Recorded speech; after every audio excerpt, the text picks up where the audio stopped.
ان ربک واسع المغفرہ، بے شک اللہ تعالیٰ بخشنے والا ہے، وسیع اس کی مغفرت والا معاملہ ہے۔ ہوا اعلم بکم اذ انشأکم من الارض، وہ تو اس وقت سے تمہیں جانتا ہے کہ جب تم زمین سے اگے تھے۔ ہائے ہائے ہائے، زمین سے انسان اگا ہے سر، کیونکہ زمین کی خوراک سے ہی یعنی مرد کا وہ معاملہ ہوتا ہے جس سے آگے پیدائش کا سلسلہ شروع ہوتا ہے، اس کی خوراک تو زمین سے آئی ہے نا۔ وہ تو اس وقت سے تمہیں جانتا ہے جب تم زمین میں تھے۔ وَإِذْ أَنْتُمْ أَجِنَّةٌ فِي بُطُونِ أُمَّهَاتِكُمْ، جب کہ تم ایک جنین کی شکل میں تھے، ایمبریو کی شکل میں، ماں کے پیٹ میں، وہ تو اس وقت سے تمہیں جانتا ہے کہ تمہاری حقیقت کیا ہے۔ فَلَا تُزَكُّوا أَنفُسَكُمْ، مت کہا کرو اپنے آپ کو کہ میں بڑا پرہیزگار ہوں، ہوا اعلم بمن اتقى، وہ خوب جانتا ہے کون کتنا پرہیزگار ہے۔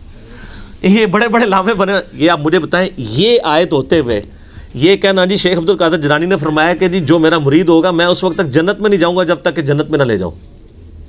سر شیخ عبد القادر جیلانی نے اگر قرآن پڑھا ہوا تھا تو وہ کبھی یہ بات کر ہی نہیں سکتے تھے۔ یہ شیخ عبد القادر جیلانی کو کہا جا رہا ہے، یعنی جو آپ نے کھڑے کیے ہیں، یہ آپ نے ان کی طرف منسوب کیا، ہم نہیں کہتے انہوں نے کہا ہوگا، اگر کہا تو پکڑے جائیں گے۔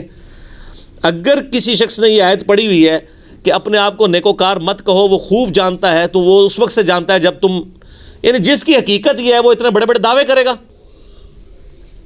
ٹھیک ہے۔ وہ طاؤس تابعی جو تھے نا، ایک دفعہ ایک یعنی گھر کے پاس کھڑے تھے، تو حجاج ابن یوسف جو آل امیہ کا گورنر تھا، بڑا سخت، لاکھوں لوگوں کو اس نے قتل کروایا تھا اپنے زمانے میں،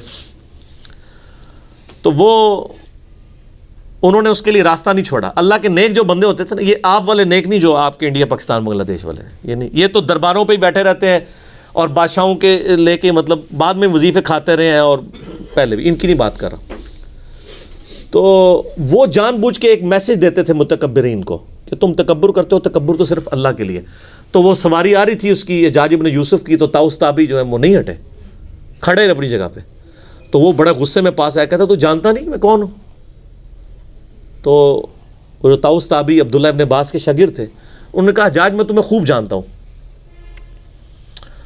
تم ایک گندے منی کے قطرے تھے شروع میں، ٹھیک ہے، اور پھر تم اپنی باپ کی شرمگاہ سے ایک دفعہ نکلے اور دوسری دفعہ اپنی ماں کی شرمگاہ سے نکلے، 2 دفعہ تو تم شرمگاہوں سے نکلے ہوئے ہو، اور اس وقت جو اپنے پیٹ میں تم نے پخانے کا بوجھ اٹھایا ہوا ہے وہ تو سب کو پتہ ہے۔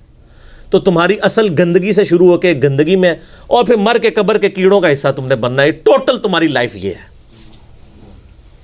تو وہ دہشت کھا گیا کہ یار مجھے بھی کوئی جو، اب ہے تو بالکل سچی باتیں ہیں، کڑوی ضرور ہیں لیکن سچی بات ہے۔ اب یہ اللہ تعالیٰ، انہوں نے یہ قرآن سے ڈائریکٹ کیا، انہوں نے پڑھا جی قرآن، ورنہ وہ کہتے ہیں جی میں تو جناب جنت ہی نہیں جانا، آگے آگے پیر ہوگا، پیچھے پیچھے مرید ہوں گے، انشاءاللہ دوزخ میں ہوں گے۔ جنت تے نہیں دعویٰ کرتے، جنت والے تو ڈردے رہتے ہیں۔ اللہ تعالیٰ ہمارا ہے کہ تم جب زمین سے پیدا ہوئے، ماں کے پیٹ میں ایک جنین تھے، میں اس وقت سے تمہیں جانتا ہوں، مت اپنے آپ کو نیکوکار کہا کرو، میں خوب جانتا ہوں کون پرہیزگار ہے۔